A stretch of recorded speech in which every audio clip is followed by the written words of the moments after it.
example, to find the magnitude of the cross product of vector A and vector B. Now, vector A cross vector B, writing the components in the determinant form I, j, k cap, then here 2, 0, 1, 1, 1, 1.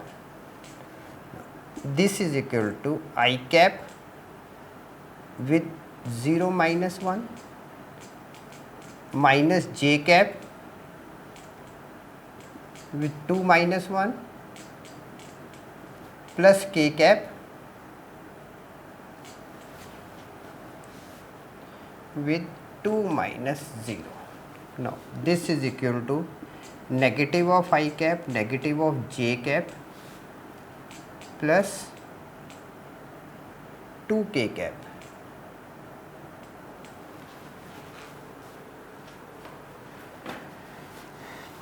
Now, magnitude for A cross B is equal to